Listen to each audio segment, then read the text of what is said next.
CPM-ന്റെ കേന്ദ്ര കമ്മിറ്റി തീരുമാനമനുസരിച്ച് സംസ്ഥാന കമ്മിറ്റി തെറ്റുതിരുത്തൽ യജ്ഞം തുടങ്ങിക്കഴിഞ്ഞു.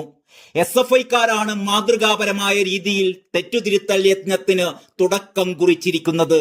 അവർക്കായിരമായിരം വിപ്ലവാഭിവാദ്യങ്ങൾ അർപ്പിച്ചുകൊണ്ട് ആ തെറ്റുതിരുത്തൽ യജ്ഞത്തിന്റെ വിശദാംശങ്ങളിലേക്ക് കടക്കട്ടെ. കൊയിലാണ്ടിയിലെ ഗുരുദേവ കോളേജിലാണ് തെറ്റുതിരുത്തൽ യജ്ഞം തുടങ്ങിയത്. പ്രിൻസിപ്പലിനെ കയറി മുഖത്തടിച്ചുകൊണ്ടായിരുന്നു യജ്ഞത്തിന് കുട്ടി സഖാക്കൾ തുടക്കമിട്ടത്. നല്ല കാര്യം. മർദ്ദനത്തിന് പിന്നാലെ ഭീഷണിയുമുണ്ടായി. 2 കാലിൽ കോളേജിൽ കയറില്ലെന്ന് SFI ഏരിയ സെക്രട്ടറി നവതേജാണ് ഭീഷണി മുഴക്കിയത്. പറഞ്ഞത് ചെയ്യാനുള്ള കഴിവ് SFIക്കുണ്ട്. അധ്യാപകരെ എങ്ങനെ കൈകാര്യം ചെയ്യണമെന്ന് SFIക്ക് നന്നായിട്ട് അറിയാം. ഇപ്പോൾ സംയമനം പാലിക്കുകയാണ്. പ്രിൻസിപ്പലിനെ അടിച്ച് ആശുപത്രിയിലാക്കാനൊന്നും തീരുമാനിച്ചിട്ടില്ല.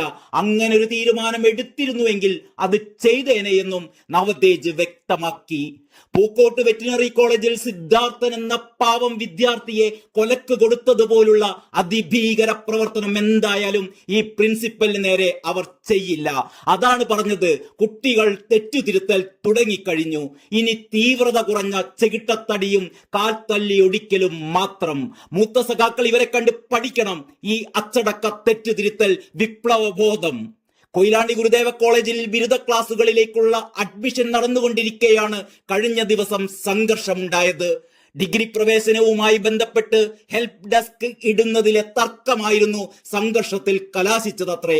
SFI പ്രവർത്തകരും കോളേജ് പ്രിൻസിപ്പലും തമ്മിലുള്ള വാക്കേറ്റം സംഘർഷത്തിൽ കലാശിക്കുകയായിരുന്നു എന്നാണ് റിപ്പോർട്ട്. ഒരു വിഭാഗം SFI-ക്കാർ പ്രിൻസിപ്പലിന്റെ കൈ പിടിച്ച് തിരിക്കുകയും മുഖത്തടിക്കുകയും പുറത്ത് അതിക്രൂരമായി മർദ്ദിക്കുകയും ചെയ്തു. യാതൊരു പ്രകോപനവുമില്ലാതെയാണ് SFI പ്രവർത്തകർ തന്നെ മർദ്ദിച്ചതെന്ന് പ്രിൻസിപ്പൽ സുനിൽ ഭാസ്കർ വിശദമാക്കി. പ്രിൻസിപ്പലും കോളേജിലെ ഒരു അധ്യാപകനും കൊയിലാണ്ടി താലൂക്ക് ആശുപത്രിയിൽ ചികിത്സ തേടുകയുണ്ടായി. പോലീസിൽ പ്രിൻസിപ്പൽ പരാതി നൽകുകയും ചെയ്തു. അതിനിടെ അധ്യാപകർ മർദ്ദിച്ചു എന്നാരോപിച്ച് SFI പ്രവർത്തകരായ വിദ്യാർത്ഥികളും രംഗത്തെത്തി. അഡ്മിഷനുമായി ബന്ധപ്പെട്ട് ഹെൽപ്പ് ഡെസ്ക് ഇടാൻ അനുവാദം ചോദിച്ചെത്തിയവരെ പ്രിൻസിപ്പൽ മർദ്ദിച്ചു എന്നാണ് SFI-ക്കാർ പറയുന്നത്. SFI കൊയിലാണ്ടി ഏരിയ പ്രസിഡന്റ് അഭിനവും താലൂക്ക് ആശുപത്രിയിൽ ചികിത്സ തേടിയിരിക്കുകയാണ്. പോലീസ് ആദ്യം കേസെടുത്തത് പതിവ് പോലെ SFI-യുടെ പരാതിയിലാണ്. തുടർന്ന് 2 മണിക്കൂറിന് ശേഷമാണ് മർദ്ദനമേറ്റ പ്രിൻസിപ്പലിന്റെ പരാതിയിൽ കേസെടുത്തത്. SFI-യുടെ പരാതിയിൽ പ്രിൻസിപ്പൽ സുനിൽ ഭാസ്കറും സ്റ്റാഫ് സെക്രട്ടറി രമേഷും പ്രതികളാണ്. പ്രിൻസിപ്പലിന്റെ പരാതിയിലാവട്ടെ കണ്ടാലറിയുന്ന 15 പേർക്കെതിരെയാണ് കേസെടുത്തിട്ടുള്ളത്. എന്നാൽ FIR-ൽ ആരുടെയും പേര് പരാമർശിച്ചിട്ടില്ല. ഏതായാലും CPM-ന്റെ തെറ്റുതിരുത്തൽ SFI-ൽ നിന്ന് തന്നെ തുടങ്ങിയത് നല്ല കാര്യം. മുമ്പ് ചില കോളേജുകളിൽ പ്രിൻസിപ്പൽമാർക്ക് റീത്തുവെച്ചതും ശവകുടീരമൊരുക്കിയതും കസേര കത്തിച്ചതുമൊക്കെയായിരുന്നു SFI-യുടെ ധീരവീര പരാക്രമങ്ങളെങ്കിൽ ഇപ്പോഴത് തെറ്റുതിരുത്തൽ പ്രക്രിയയുടെ ഭാഗമായി മുഖത്തടി വരെ എത്തിയെന്നത് നല്ല കാര്യം സഖാക്കളെ.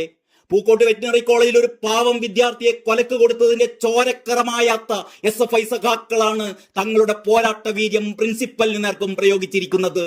ചെടിച്ചട്ടി കൊണ്ടും ഹെൽമറ്റ് കൊണ്ടും യൂത്ത് കോൺഗ്രസുകാരുടെ തലമണ്ടയടിച്ച് പൊട്ടിച്ച ഡിഫിക്കാരെ പിണറായി സഖാവ് രക്ഷാപ്രവർത്തകർ എന്ന് വിശേഷിപ്പിച്ചതുപോലെ ഈ കുട്ടി സഖാക്കളെയും നമുക്ക് ഇനി മുതൽ രക്ഷാപ്രവർത്തകരെന്ന് വിളിച്ചാദരിക്കാം. പ്രിൻസിപ്പലിനെ മുഖത്തടിച്ചതും രക്ഷാപ്രവർത്തനമെന്ന് തന്നെയാവും ന്യായീകരണ തൊഴിലാളികൾ നാട്ടിൽ പാടി നടക്കുക. വടക്കൻ പാട്ടിലെ പാണന്മാർ കുറ്റിയറ്റ് പോയതിനാൽ അവർ നാണക്കേട് സഹിക്കാതെ തൂങ്ങിച്ചാകില്ലെന്ന് നമുക്ക് ആശ്വസിക്കാം.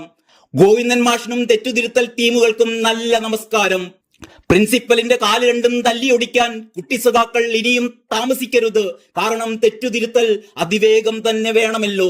കോളേജിലെ രക്ഷാപ്രവർത്തകരായ കുട്ടി സഖാക്കൾക്ക് 100 ചുകപ്പൻ അഭിവാദ്യങ്ങൾ അർപ്പിച്ചുകൊണ്ട് തൽക്കാലം നിർത്തട്ടെ. നന്ദി, നമസ്കാരം.